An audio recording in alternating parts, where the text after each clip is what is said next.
Hey everyone, it's Millie. It's Gabby. Welcome back to another week of Change by Degrees, and we have another special interview today. Our guest today is Krit, creator and owner of Soothi Journals. She is a fellow creative and is passionate about taking journals and making them a deeply individualistic item for every person. According to her bio on her website, she says, I have moved a lot in my life, but the one thing that was constant no matter where I lived was that I always had a dedicated workspace filled with journals and other tools for creative expression. So I wanted to create a brand that makes products that inspires all that creativity. She continues, a journal can be so much than just pages bounded together. It can be that deeply personal space with no limitation that allows you to be as free and creative as you want, without judgment. It can be that safe space where you don't have to follow rules and limit yourself. We are so excited that we got to interview Krit. You can check out her website at soothi.com, SOOTHI.com, and follow her on Instagram at shopsoothi. Okay, so to start with, why don't you just tell us about yourself and how your company got started and kind of why you wanted to start this company? Sure. Let's see. I am an immigrant. I migrated to the United States with my parents when I was 9.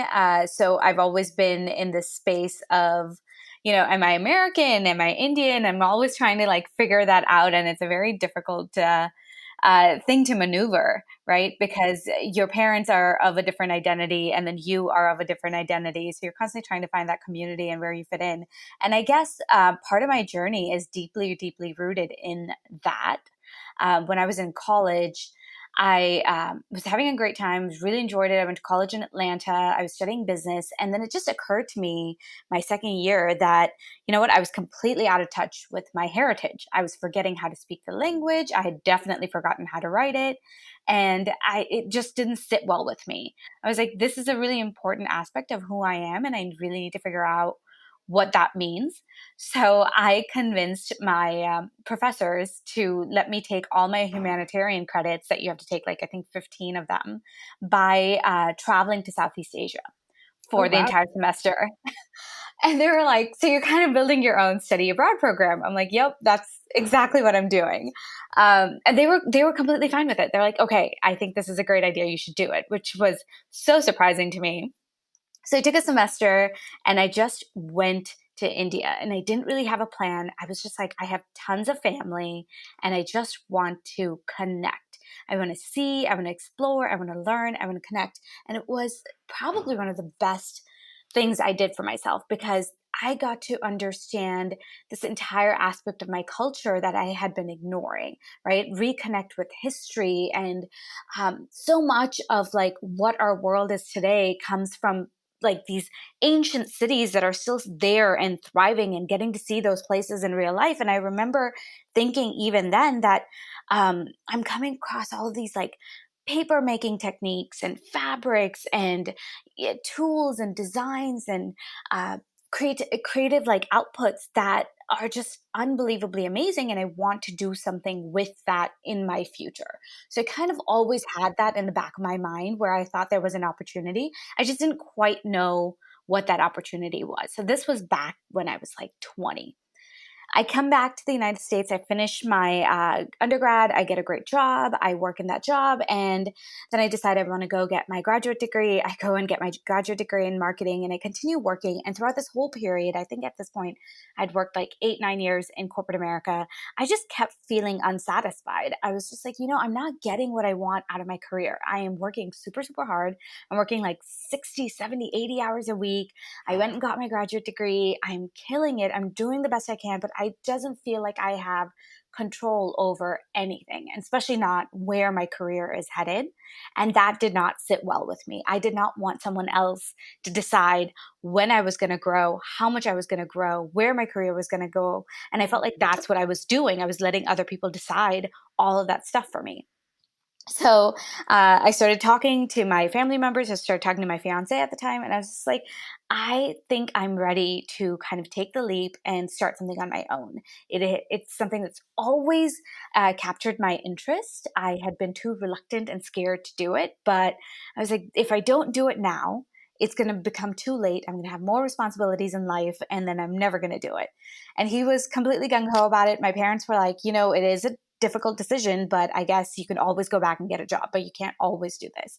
I was like, yep, you're absolutely right. And that was it. I just was like, okay, I'm going to go ahead and I'm going to do it. I looked at my skill set. I was good at marketing. I understood branding. I understood e-commerce. And then I also was like, okay, you know, that trip that I took to India, like years ago, I came across all of these manufacturers. I kind of got a sense of how business is done there. If I go again, maybe I can establish something and I can figure out how to build this company. I didn't have a product in mind. I just had a business in mind. Mm-hmm. That's honestly so cool, because I think like it's really interesting what you said about kind of being really unhappy with the way that you were kind of separated from your heritage, or separated from what your family was like, what you knew so well that you thought you knew. And then you were kind of like, you know what, I feel really disconnected. And like the way that you kind of merged those two things together, which is like rediscovering kind of your heritage, as well as being an American, as well as being like wanting to open this business. Like, I think that's really interesting. So then how did you kind of get to the conclusion of what you now have, which is these amazing, can I say like amazing journals that are so well made. And I think they're just like so well made. And this is why we like shopping small business, because you know that the product you're going to get is quality. So how did you kind of get there? So when I first started the journal, first started the company, I sent a network, like I reached out to almost everyone I knew, like seriously, everyone I knew, my parents' friends, my parents' like college buddies. I reached out and I told them, hey, I'm starting this company. I'm trying to figure out a product. And I didn't, like I said, I didn't really know which product I wanted to go into, but I knew I wanted to go into a physical product, and I knew it needed to be sustainable. That was extremely, extremely important to me. So people started kind of connecting me in their network. And it's amazing how helpful people are if we just put ourselves out there and ask for help. I think so many times we are reluctant and we start writing this narrative in our head about how people are not going to help us. And then when you actually do it, people are overwhelmingly happy to help you.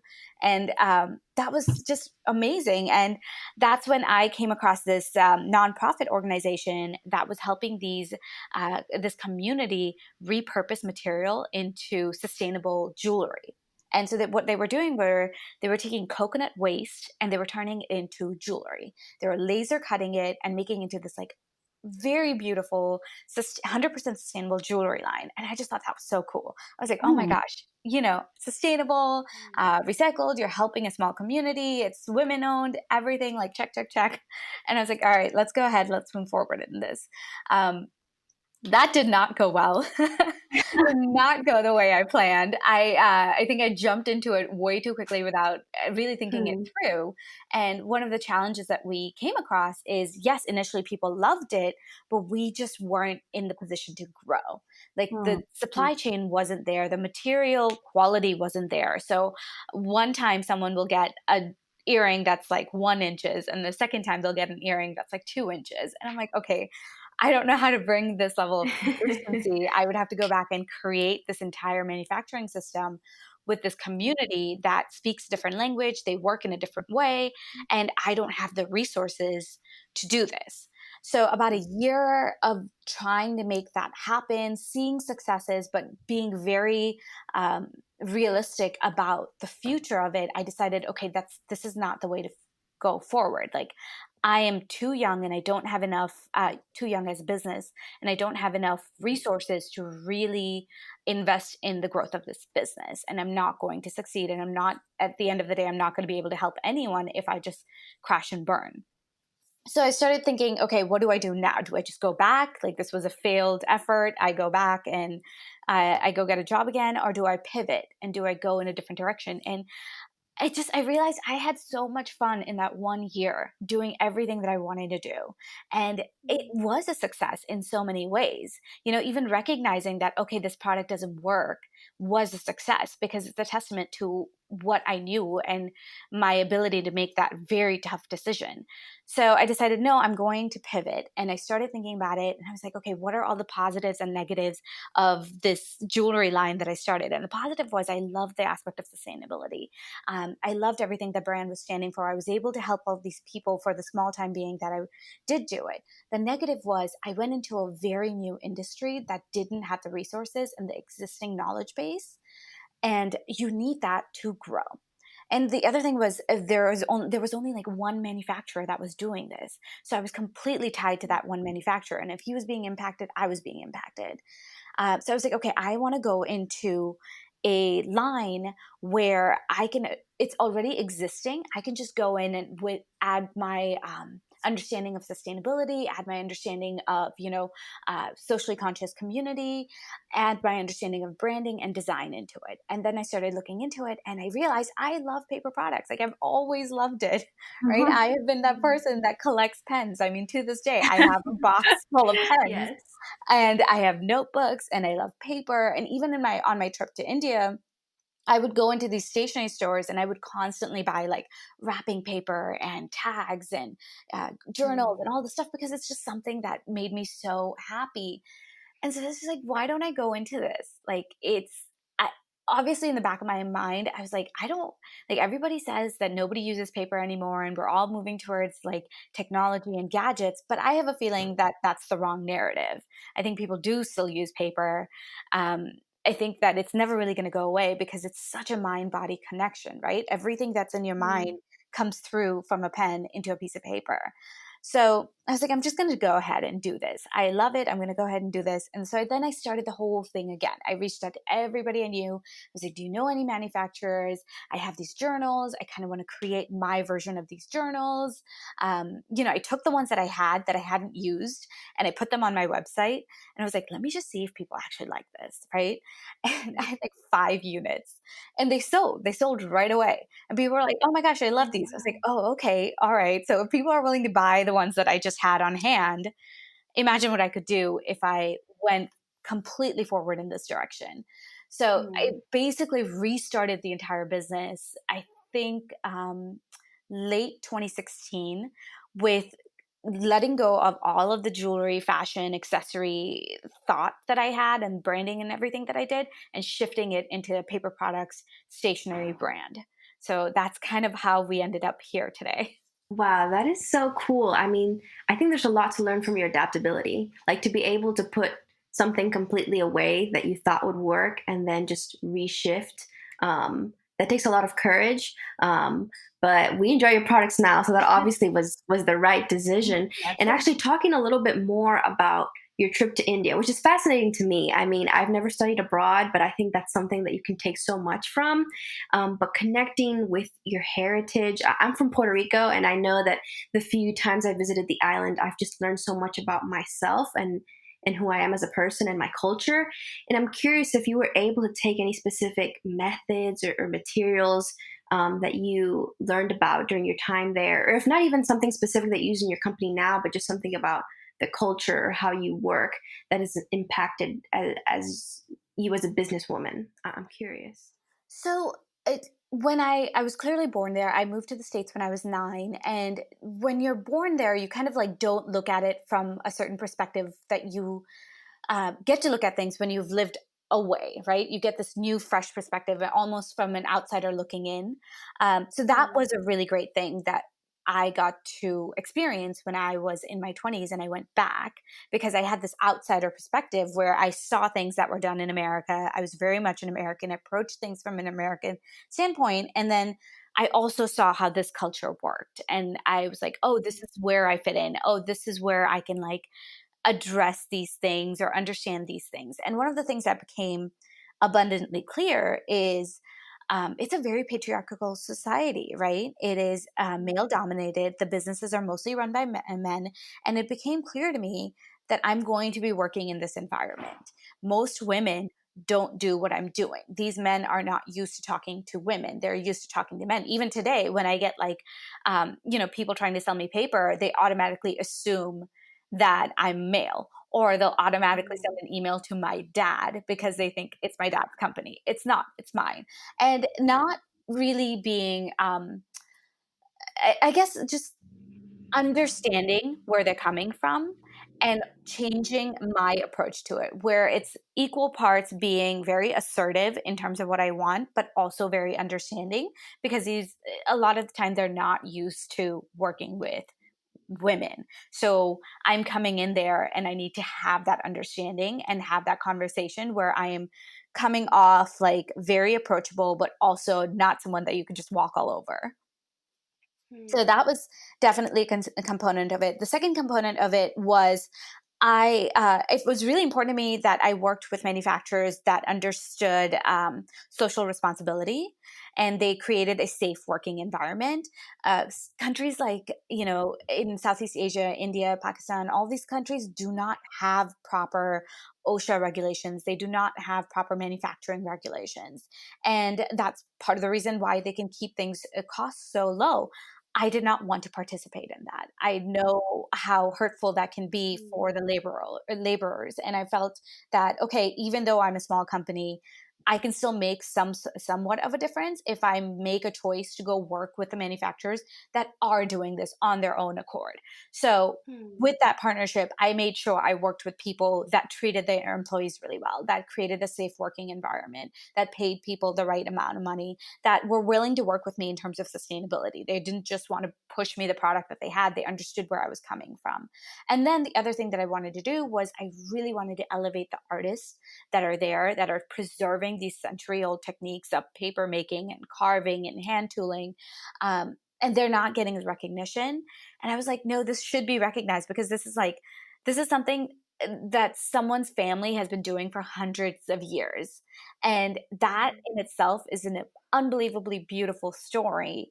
And I want to be able to help preserve that and keep it moving forward. So those were some of the perspectives that I went in with. And I think that I was able to have those perspectives because of my upbringing in America, and because I so hugely believe that I am very much American, that I could go in and I could, have those conversations, but come in with this perspective.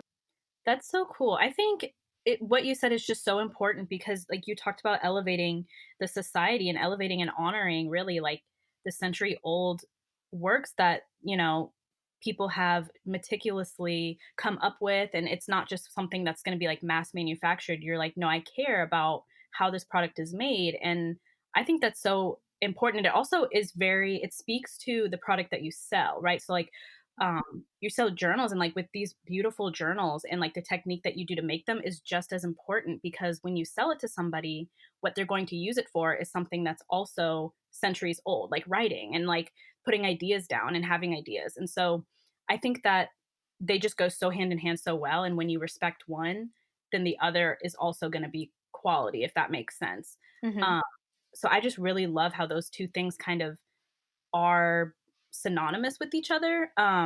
So then how do you perceive like the importance of journaling? Like, because obviously, like, I'm the same way as you. Like when you were talking about like you love paper goods and pens and all these, like that's me. Like it doesn't matter if I have like 5 journals in my house, I will go buy another one, because I love all these like stores like Paper Source and all this stuff, because it's just like I just love it all, and I don't know why. I just do. But so I'm the same way in the importance of journaling and writing things down. So how do you kind of like approach journaling? Like, why do you think it's important, or why do you think that it's something that people should still have a hand in, even though we do have all this technology and we can just type everything? I've always journaled my entire life. I was just one of those kids that had just had a lot of emotions and I needed an outlet. So it was that, that teenage journal that comes with a little lock. I had that journal. And so I've always journaled. I journaled through college, and it was mostly just ramblings about my day, about my feelings, the boy that I liked, all of those things. Mm-hmm. And then in my 20s, like when I was working in corporate America, I kind of just didn't have time, and I stepped back and I stopped journaling. And then we started this business. It was just so much, starting a small business, growing it can be exhausting. It's like you're working around the clock. And then I decided to get a life coach, nutritionist, and she's like semi-life coach, nutritionist. And her thing was, oh, I need you to journal every day. And I was like, oh, right. Like I should be journaling.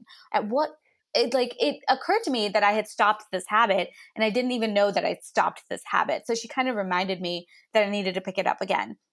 And what she did was she gave me a little bit more structure in terms of the way I journaled, which is absolutely profound. And it has truly made a difference in my life. And the way I journal is in the morning, 5 minutes, quiet time, right? This is right before everybody wakes up and the chaos starts. You take 5 minutes for yourself and you write down your intention for the day. And it can be, my intention is to listen more today, or my intention is to say yes a little bit more. It can be just something that you say you want to do in your day. And then you'll realize that subconsciously you're already doing it throughout your day. Like you're listening more, you're saying yes more, you're being open to new ideas. So it has that power because when you write it down, you're talking to your subconscious. Like it's coming from your conscious, going back into your subconscious. It is a very physical connection. I mean, if you think about it, how many times have you just written something and you've not even realized you've written it? You're like, oh, I just was like in a trance and I just sort of wrote this and I'm like, oh yeah, I wrote this, right? It doesn't happen when you're typing it into a keyboard because you have to be very purposeful when you're typing it into a keyboard. As opposed to when you're writing, your mind can kind of disconnect from your physical writing and then reconnect. I don't know if that makes sense, Yeah. what I'm describing. So that is the one thing that I do. And then the other thing that I do is right before going to bed, you write down your 3 wins for the day. And this is so great and so helpful in helping build your self-confidence, right? Because we don't celebrate our wins. We're often, oh, I could have done this better. Oh, that's great, but, or, oh, I was supposed to do these 3 things and I didn't do them. But let's change that narrative. Let's talk about the 3 things that you did do, because life is hard. Lots of things happen, and we need to take a moment to celebrate all the positive things that we did do. And even if it's something as simple like, hey, I drank enough water today. Great. Let's write it down. It's a win. You drank enough water today. You've been telling yourself you're going to, and you did it. Let's celebrate that. Or it's something like, hey, you know what? I took a 20-minute walk, or I caught up with all my emails. It's a win. And it's like just writing it down helps us change that narrative where we are so critical of ourselves into, hey, let's celebrate me, celebrate everything that I'm doing and the progress steps that I am taking, because we are moving forward. And the more we celebrate how much we're moving forward, the more further we're going to be able to get. So that's kind of how I journal and encourage other people to journal. No, those are 2 great tips. Like you actually talking about what effect journaling has had in your life. I mean, I know for me, it's been always a hard habit to keep, and having a nice journal helps me keep it.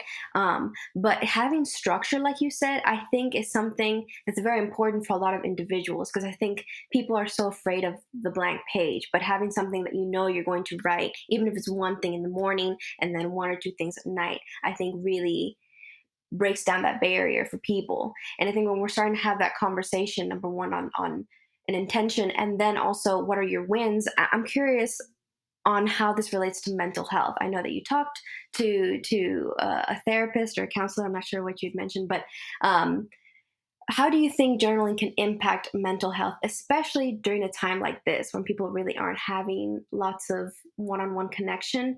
Have you been able to keep the habit? I mean, during all this craziness, has it helped you? Has it changed? Yes. And I think during this time, it has helped me even more because everywhere that you look, if you go on Twitter, if you go on TikTok, if you go on if you hear a podcast or hear the interview, it's all just like so overwhelming. And if you are a person who has empathy, you're going to feel those things. You're going to feel like this world is ending. Like I have had those moments where I've been like, oh my God, everything feels like it's falling apart. And it's just, you feel so much. And so I think in moments like this, when you're feeling so much, journaling can be even more helpful, because instead of taking in all that, oh, negative, negative, negative, negative, which is what the media does. Media focuses on the negative because they get more click-throughs. People engage more with the negative than they do with the positive. If you're taking on all this negative, you need an outlet for all the positives. And journaling forces you. And if you have these very structured way of journaling, it forces you to focus on gratitude, on the things that did go right, on the things that you can do, right? One of the things that you can do with journaling is in times of uncertainty, you can create certainty.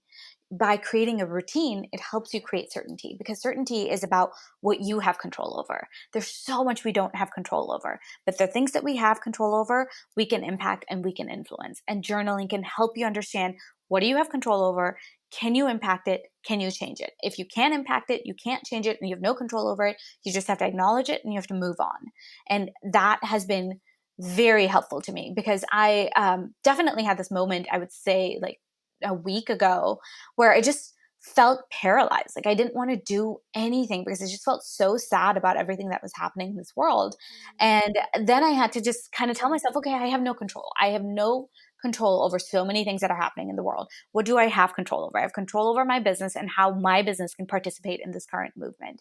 I have control over where I like the voices that I decide to elevate. I have control over amplify. I have control over, the quotes and the conversations that I want to have. And so that is what I'm going to do. And it took that time, and I journaled it out, and I was like, these are the things I have control over. I'm still going to work out. I'm going to still eat healthy. I'm still going to go and do the best I can at my job. And I'm going to just, use my platform to give voice to the people who really need to be amplified in this moment. And then I can't do anything else about anything else.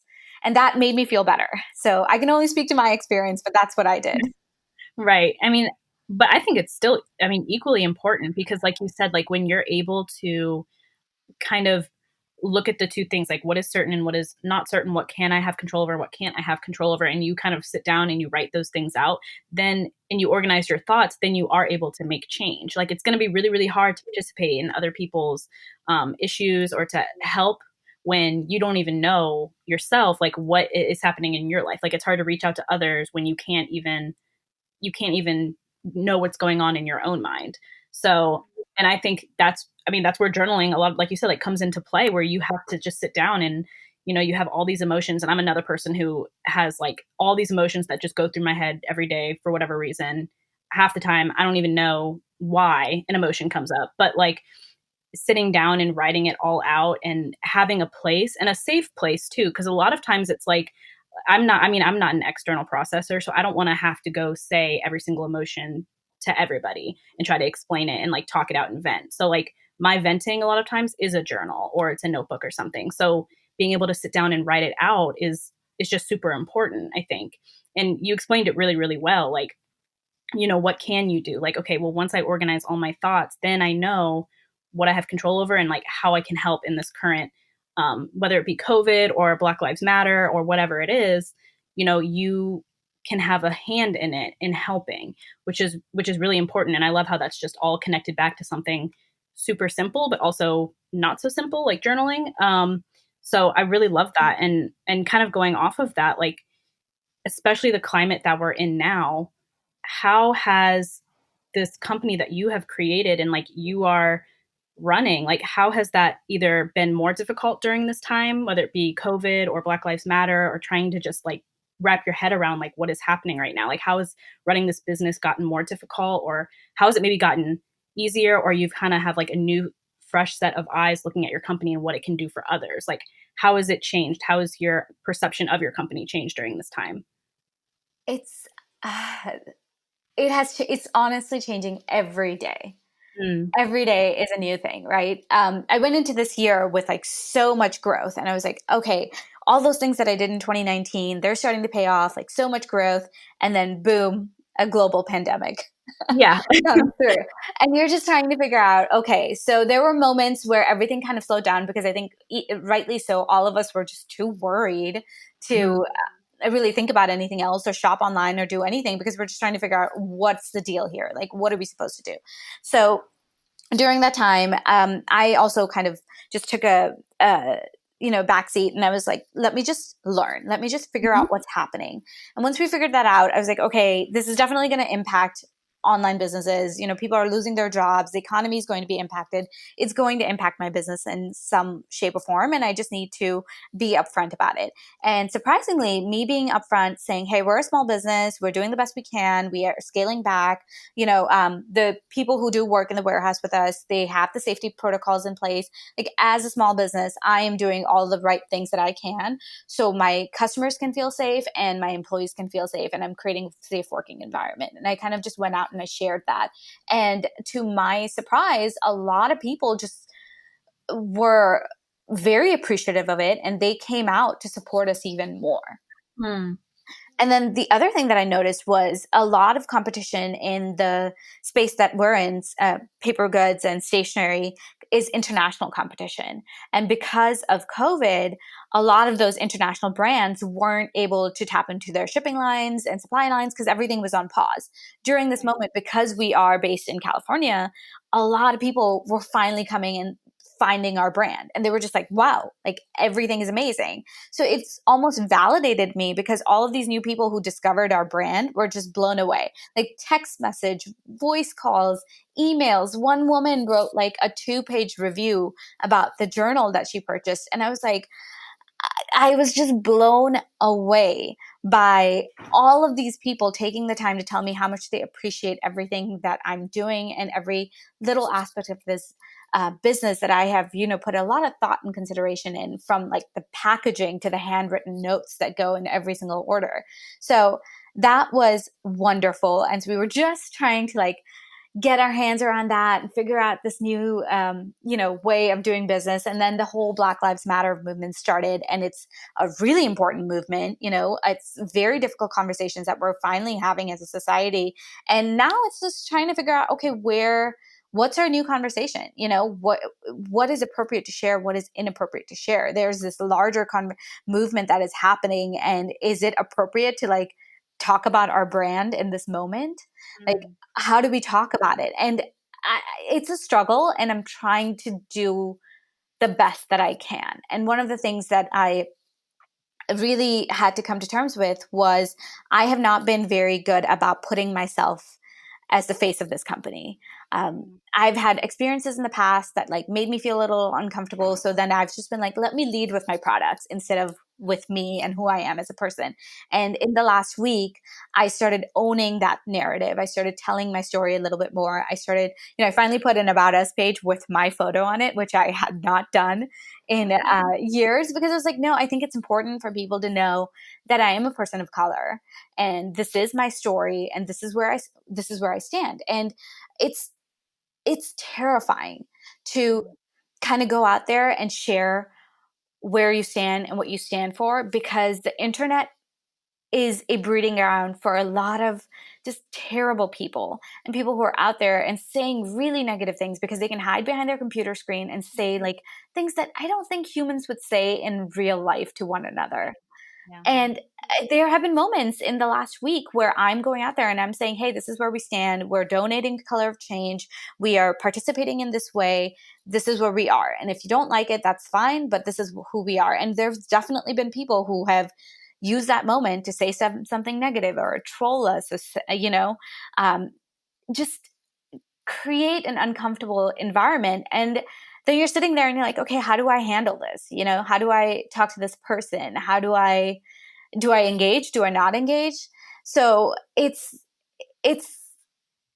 hard. That's really all I can say is it's hard, and you have to think about everything that you're doing. And I think in this moment, you just have to stand up for what you stand up for. No, for sure. I think that there's a lot to learn from that too. I mean, when you were talking about having your products be the face of your company, which is actually really surprising because we had checked, I don't know if it was a month ago or a while ago, and we're like, we can't even find a picture of her. I think we'd seen like a video or two that I've logged on to Instagram Live. But I think that's so empowering. And that's something that we can all learn, like as a creative or as a small business owner, being able to kind of own up to yourself and who you are. Even though you're a small business owner, I think there's incredible power behind showing your face and saying the things that you're saying, because even you might have a smaller audience because you're not a big corporate business, but it has an impact. And we may not even know the full extent of that impact. So I'm just saying, like, I appreciate that you are kind of making that change. And all these companies that we have been interviewing, like, that are putting their voice out there, I think it's really important. And I hope you can inspire others to do the same. Has there been any days that you struggled with people's comments? I'm curious, are you learning to kind of deal with that? Because I'm sure it's something you haven't had to deal with before. I think that we are in a really great place where, the journaling, stationery, art, and creative industry, for the most part, is just really nice people who are very much in touch with their emotions, or they're trying to get in touch with their emotions, and we're all about like art and colors and design and illustration. So for the most part, I don't think this is a space where people tend to be negative. I think overwhelmingly people tend to be very positive in the space when it's all about like books and stuff. But it's just sometimes there's a crossover. Sometimes there's people who are just looking to troll. And I think that's what's happening here, is that there's just people who are never going to participate with my company. They're never going to purchase. They're never going to become, a subscriber in any shape or form. They're just here to say something negative. And so that was one thing that I had to kind of wrap my head around, where I was like, it's fine. They can say something negative.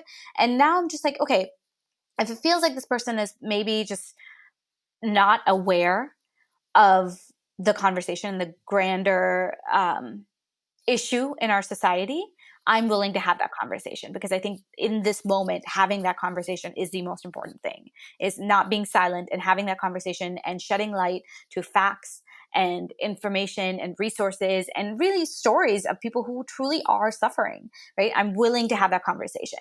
But if it is someone who's just here to troll and be mean and put negativity into the space, I'm not going to entertain that at all. Like, I'm like, this is not the space for it. You're not welcomed. And that's kind of what I've decided how I'm going to move forward. Yeah. And I think making that, like, to differentiate between the two is super important. And I like what you said about kind of like, the narrative for your company, it might change depending on the social climate. And I think what you're doing, whether it be talking about sustainability or whether it be talking about Black Lives Matter or COVID-19, and how you're ensuring that your customers feel comfortable and that your workers are safe in what they're doing, like, this is all just, I mean, this is what is going to keep your small business relevant and keep people coming back. Like, that's what people like. I think that's what people like to hear, and like they like to see from a small business, is that, you're not feeding into fear. You're not feeding into the people who are just being nasty for no reason on social media. It's like, you're taking a stand for the things that you want to take a stand for, and you're being active in how you help people and how you sell your product, whether it just be something that's as simple as like what you just told us like a few minutes ago about journaling. Like, that empowers somebody. Like, I think a lot of people don't know where to start with these things, and the fact that you're so open about that, and even if it's something as simple as adding a picture to your website, like, that makes a difference. And I think it does empower a lot of different people who are even trying to start a business and just don't know where to begin, or they feel uncomfortable with putting themselves out there with their product. So I think what you're doing is really cool, and it's really amazing. And I'm so glad that we got to talk to you and like hear your story and kind of how you started and where it is now. And like you said, it's evolving every single day, and it changes week by week, especially during this really weird time we're in right now. So thank you so much for sharing all of that. Absolutely. I hope you guys got something out of it. I hope I didn't ramble too much. No, you're good. Not at all. So it's really, really great that that you came on here and talked with us. And do you have anything else to add? Any words of wisdom? What's your? I do have a question. I have to say, what's your favorite like quote that you've put on a journal that you sell? Because you have so many. So my all-time favorite is, "If a story's in you, it has to come out." That was actually one of our first journals that I created, and it's one of our top-selling journals. I guess a lot of people resonate with that. Yeah. And then, so that's always been my favorite. And then the other one that I've recently really loved is the one that says, "Grow through what you go through." And it's kind of where I am, where I'm like, okay, you just go through stuff, and as long as you are willing to learn and grow, it's a really positive experience, no matter how difficult or challenging that experience was. That's so cool. I love both of those. Yeah. Oh, and also, where could people find you? So we're on Instagram as Shop Soothi, Soothi. Our website is soothi.com, Soothi.com. Twitter, Shop Soothi, though I don't really ever tweet. And then we're on TikTok. We only have like 3 videos. We're just trying to figure out what we're going to do. we're like, what's our strategy here? We're on TikTok, we're on Pinterest. If you go to our website, you can find links to all our social media, but we're probably the most active and engaged on Instagram. Okay, cool. Well, we will definitely link all of those things in our show notes and everything so people can find you. Thank you so much once again, Krit, for coming on here and talking with us. Absolutely. And thank you so much for having me. This was such a fun chat. I really enjoy your podcast, so I'm glad I got to be part of it. Oh, good. Well, thank you so much. And Change by Degrees, people, we will see you in the next episode. Next week. Yep.